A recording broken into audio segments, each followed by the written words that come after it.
Copay accumulators is when insurance companies are charging a lot more money for medicine.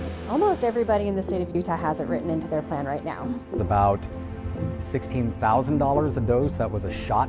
I felt like the insurance companies are doubling up, taking their money and my money, but not letting their money count. No. It is more important to us to have an increase in our profits than it is for your daughter to stay alive. This is one bill that directly affects if people live or die. I work in libraries, and so I have a perspective of everybody having a different story coming in and what that story might look or feel like. When you're a librarian like Jamie Monk Carter, You just sort of get this front row seat to seeing people succeed, and you get to cheer them on, funnel information. the stories she hears are as varied as the books on these shelves. Intelligence was a marketable commodity like everything else, and that in Switzerland especially it could be bought for money. What does Jamie's story look like? When I sit down with her, the beginning of that story starts in 2007 when she was diagnosed with multiple sclerosis. 2 years after a cancer diagnosis, so I had just beat a diagnosis that was pretty bleak. We didn't hold high hopes that I would see 30. It's 2 years to the day that my last chemo and radiation treatment was. So I was waiting for that day because I knew that I'd be able to say remission and it would count. And I was in the hospital having all of these tests. Multiple sclerosis, MS for short, is a chronic disease of the central nervous system in which the body attacks itself by mistake. It can weaken muscles, cause fatigue, and impair coordination. I will wake up in the morning and check in with my legs, like, how we doing? How we doing today? You feeling good? You know, how many miles can we walk today? Oh, just to the kitchen? Okay, well, we're just gonna do that today. Like other chronic diseases, there's no cure, so Jamie takes medicine that keeps her MS in check. But the burden to pay for it has cost more than the number on the price tag. Right now, it's $97,000 a year. This is gonna make me sad. I asked permission for my kids to cash out their college funds before they probably knew what college was to pay for medicine. And it hasn't been easy to keep taking her medication. For years, Jamie was receiving assistance from the pharmaceutical company to help cover medical expenses. But that assistance suddenly stopped. I had ordered two months worth of medication. By the time they caught up and the pharmacy said, you owe us $15,000. And I was like, no, I'll just call. I'm sure it's like some mix up. It was not. It wasn't a mix up. She was hit by copay accumulator adjustment. A copay accumulator is when insurance companies and pharmacy benefit managers, or PBMs, keep the copay assistance meant for a patient and use it for more profit. The assistance a patient would be receiving does not count toward their deductible or their out-of-pocket cost. She had to make some tough choices. I thought, how can I ration the 2 shots I have left long enough? Do I skip 2 weeks?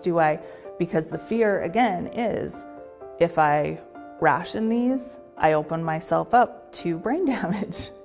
I just rationed and went like every 2 weeks, and then when I still didn't have things paid off, I waited 3 weeks before I took another shot. 30 years that I've come to work, it's never been the same day twice. Apothecary shop? This is Kevin, I'm a pharmacist. The apothecary shop in downtown Salt Lake City is not your typical pharmacy.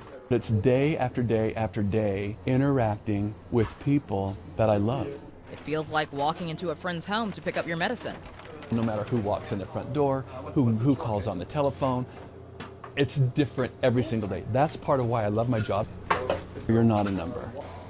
You're a face, you're a name, you're a patient.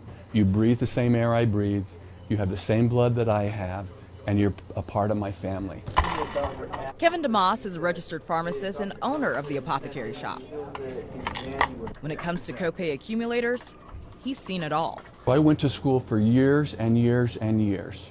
Trained in physics, trained in mathematics, trained in chemistry. I was never trained to stand in front of a young mother and tell her Your medication for your daughter is going to be $10,000. And watch her break down as an inadequate mother, not able to care for her young daughter, turn around in tears and walk out of my pharmacy not getting the medication that they deserve. That is the hardest part. But that isn't the end.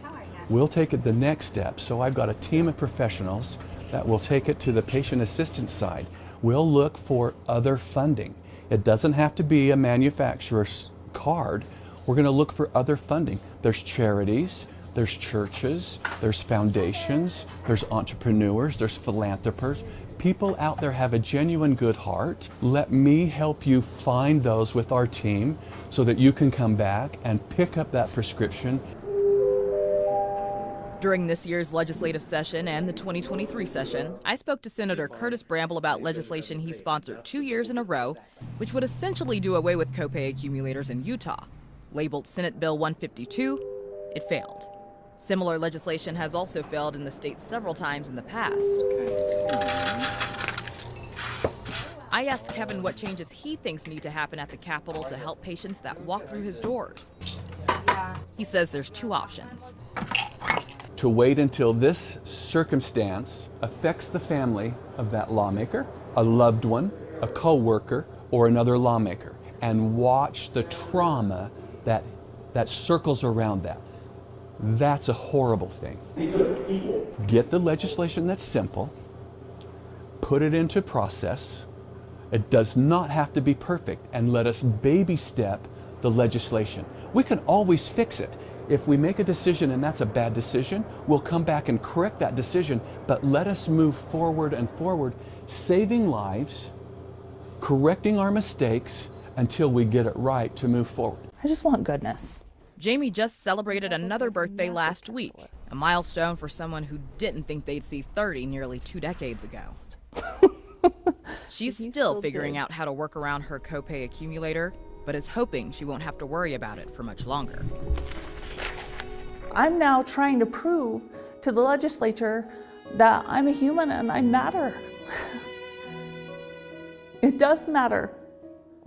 And I am important. And you are important, and your kids are important, and this is going to happen to you somewhere in your life. If this continues, it will break people. Thursday night, you'll see someone I introduced you to months ago. You'll hear an update from Carrie Ann, a cancer survivor with an incredible story who couldn't get her life-preserving medication back in February.